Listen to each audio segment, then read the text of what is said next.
Good morning.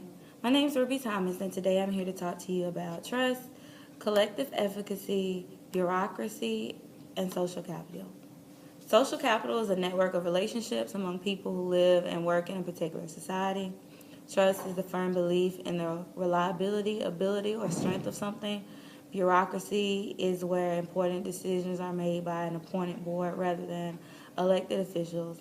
And collective efficacy is the social cohesion among neighbors combined with their willingness to intervene on behalf of the common good. I'm going to relate these principles to our school system and how we can better associate our faculty to trust and work together using these four principles. The first article by Jung talks about, well, first let me say, I found it very interesting that most of these research articles took place in collective societies, and collective societies are where people are more focused on the we rather than the I. So you find in these type of societies that people work really hard in order for a common goal. Where in America, where the last reading took place, teachers are more likely to focus on oneself, how to better my classroom, how does this benefit me. So in the first reading, it was a explanation, on the effect of the learning organization. It was a link between interpersonal trust and organizational commitment. They took 321 surveys from Korean respondents, and they wanted to see, was learning organization culture a mediating variable to explain trust and organizational commitment. They found out that it was. The basic tenets was that collaborative organizational learning process and all of these things that we do, it increases the level of trust within an organization. So interpersonal trust is a core enhancing factor in organizational learning practices. And fostering teacher professionalism, they learned that teachers are more likely to follow people that they trust, that display professionalism at all times. So it's not about, are you the best qualified? Do you have the most credentials behind your name? It's about, can I trust you? Do you know what you're doing? Can I believe you when you say that you're going to do something? Do you follow up with your commitments? And where social capital as an exchange, again, they went to a collectivist society, and they took 201 Japanese residents, and they wanted to see, was social capital based on exchange a good way of increasing morale.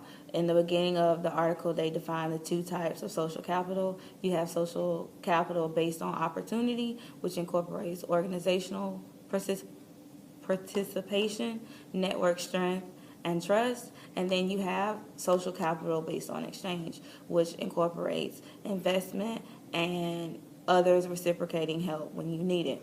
And they found that social capital based on exchange was a way of increasing morale. So they first started the article by identifying the issues with defining social capital before, and they went through their method of how they identified social capital, and they found that social capital, where we say, if you do something for me, I'm going to reciprocate that help. I'm making an investment in the organization as a whole, and it will help us out, is a better way of increasing trust than just saying, you're going to get this opportunity to tie into the network. You're going to participate in an organization. We're going to strengthen the network. It doesn't work like that. Most people want something out of the deal. The second part of, the assignment asks us to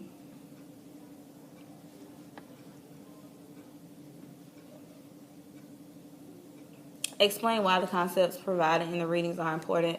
I believe that the concepts in the reading are important because if we're going to be leaders, let alone teachers for that matter. We need to have these principles at play. Our teachers or those under us need to trust us. They need to buy into whatever it is that we're selling. We need to have social capital where we have relationships among people who live and work or just work in our building or are in our classrooms. We need to have relationships among our students. We need to have relationships among our coworkers. We need to have relationships among our administrators. It makes for a stronger school system. It makes for a stronger school when people actually want to work with each other. And collective efficacy is how we feel about ourselves. Are we a unit? Social cohesion among students. Do they feel like they're a blue jacket? The school that I work at, we're the blue jackets. So does everybody identify themselves as a blue jacket, or are they just a student at Savannah High School? Do the teachers feel like they are a unit? Is your history department working with each other?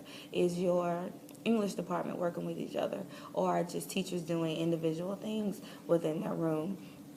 And bureaucracy, teachers need to know that, K through 12 education nowadays, we all know that it's a bureaucracy. We have to follow school boards, we have school superintendents and things like that. And in certain counties, they're not elected.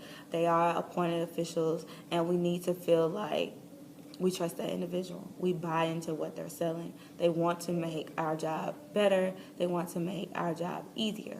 So when you're a leader, you have to incorporate all of these tenets into your leadership. People have to, number one, know that you mean what you say. They also have to trust you that your process is working towards something. They have to feel like you connect with them, you have a relationship with them, and that you're not just their boss, but you're someone that wants to help them better as a teacher, as an administrator, as an individual. And we have to explain 3 activities that can increase these organizational trust methods. I like to use at the beginning of my classroom an honesty circle.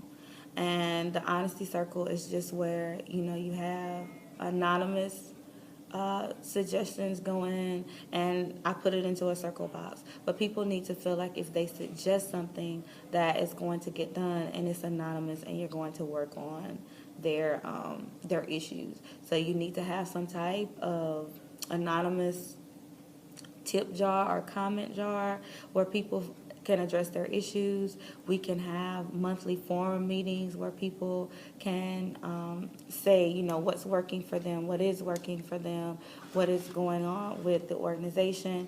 We always would like to, at the beginning of the year, get to know our employees, get to know those around us. So you want to make sure that you're visible throughout the year.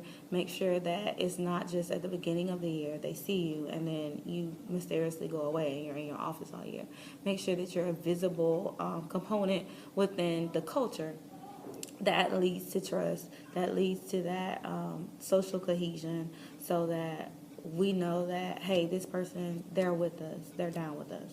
They're in the trenches with us day to day. They're not just some higher up being that doesn't do what we do. They've been here before. And you also want to, I like to have rewards for people, and it doesn't necessarily have to be a monetary reward or a present.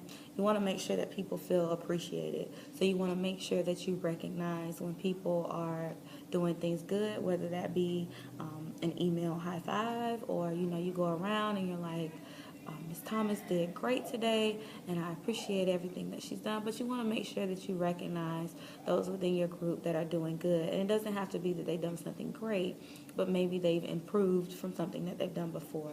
So you want to make sure that you recognize hard work. In closing, today we talked about the principles of social capital, trust, bureaucracy, and collective efficacy. We discussed how these tenants tie into an organization, a school, a community of sorts, and how we can increase the trust within our school system, how we can increase the collective efficacy of our school system, and how we can work together.